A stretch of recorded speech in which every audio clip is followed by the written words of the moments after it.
Hello everyone, and welcome to our new series, Brand by Brand. In this series, we're going to be building limited watercolor palettes, one brand at a time.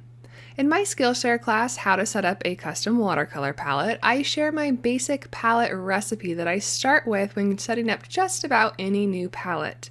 If that recipe is what you are looking for, I will leave a link to that class in the description below, which will let you try the platform for 2 months free if you are new to Skillshare.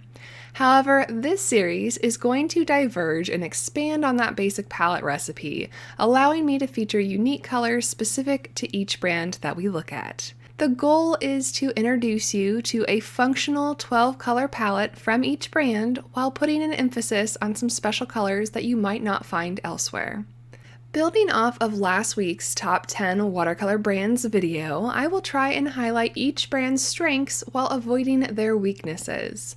Each video will contain a set of 12 watercolors from that week's brand, an explanation of why I chose them, and a mixing chart showing you how these colors interact with each other. Of course, not all of us have the same preferences in colors, so as a bonus, each video will also have an accompanying blog post over on my Patreon, which will have alternative options for every color that I feature. Sometimes those alternates will be a similar hue with a different texture, or sometimes they could be an entirely different hue altogether. This series is meant to help artists navigate new brands of watercolors, but it is of course subject to my personal bias as an artist, so please take these recommendations with a grain of salt and make adjustments where you feel is necessary for your own workspace. We're going to be starting the series with my favorite brand of watercolor as seen in last week's video, and also the last one that I drafted for this series. With over 250 colors to choose from, my options were vast, and choosing just 12 Daniel Smith colors was nearly impossible, as I'm sure it is for many of you at home as well. This list of 12 colors isn't a perfect reflection of a balanced starting palette, but it's close, with a twist. First up is lemon yellow. Most brands' lemon yellows are made from PY3, a marginally light-fast, cool yellow that generally has some amount of opacity to it. Daniel Smith's version instead is made from PY175, which is a pristinely transparent, cool yellow that adds clarity to any palette. It's my absolute favorite pigment for a cool yellow across any brand. We're going to be skipping a traditional warm yellow in favor for another earth yellow later on, so jumping straight into our warm reds, we've got Daniel Smith's unique PO71. Unlike brighter, oranger versions of this color from other brands, Daniel Smith's transparent pyrrole orange runs deep and daringly close to a red. It mixes vivid, bright oranges, neutralizes beautifully with blue pigments, and combines with earth tones to create unparalleled rich earth oranges. While my favorite cool red from Daniel Smith can be found over on my accompanying blog post on Patreon, the one that I'm recommending for this palette is a gorgeous, vibrant quinacridone rose. This is one of the cooler quin roses that you'll find anywhere on the market, mixing gorgeous purples, rich bluish blacks, and even light peaches when they're mixed with earth yellows and diluted down. Choosing a warm blue was actually a bit difficult because honestly, Daniel Smith's Ultramarines try a bit on the hard side for my liking.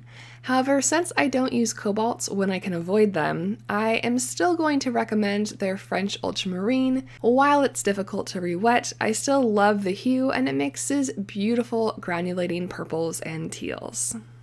In hindsight, my next pick may possibly be a bit too green for most people's likings, but hear me out. I'm adding phthalo turquoise rather than a proper cool blue because honestly, when given the choice between the two of them, I almost never reach for my phthalo blue anymore. Daniel Smith's phthalo turquoise isn't even a single pigment version, but it does use PG36 instead of the typical PG7 that most brands use in their teal mixtures, which does make this version quite unique.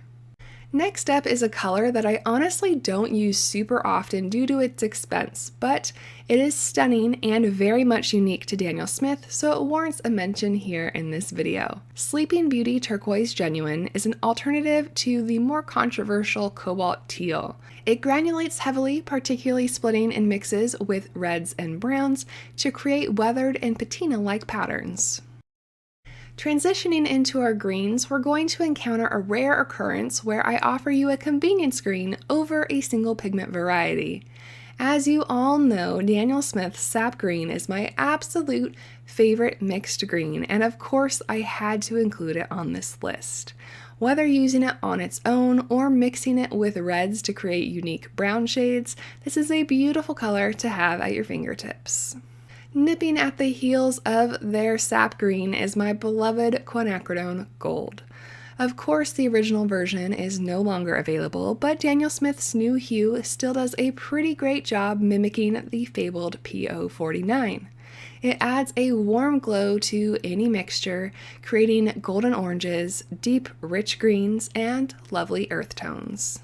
As much as I love quinacridone Gold and tried to use a palette containing it as my only earth yellow, I quickly found myself craving a more muted tone for my animal paintings that had a little bit more body to it.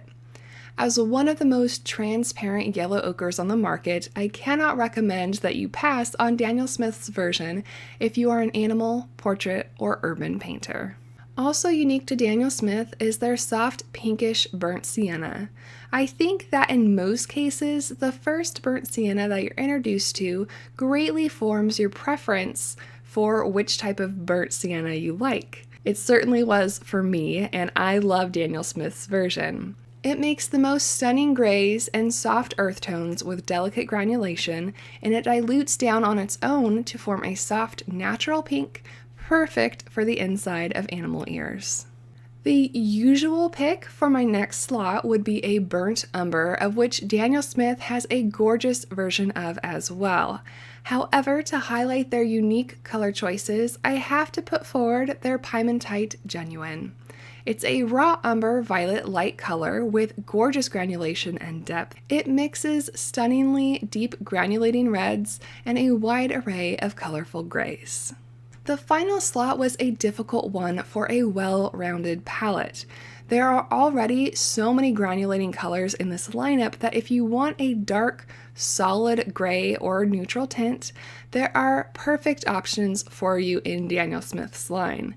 However, I'm going to top off the list with yet another granulating pigment because I think it's one of the most interesting dark pigments out there, and that is Sodalite Genuine.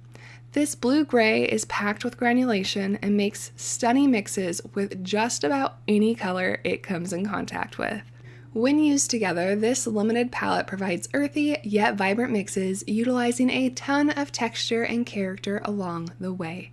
As I mentioned earlier, patrons can check out my blog post offering some alternatives, including some less granulating choices among them. And of course, I'd love to hear some of your brand favorites as well, so let us know in the comments below. So what do you guys think? Given that I can usually only get out one video a week these days, I think I'd like to make this series an every other week kind of thing so that we can allow for some variety on the channel. But I'm willing to hear from you guys, so let me know if you like that plan or if you'd like to see them in a more compact format back to back. In either case, next week we'll be taking a little break for an incredibly huge announcement that I have been absolutely dying to tell you about, so be sure to check back in on Thursday, April 4th at 8 a.m. Pacific Daylight Time, and I cannot wait to see you all there. As always, thank you for watching, thank you to my patrons for their constant and steady support, and I will see you all next time. Until then, happy palette crafting!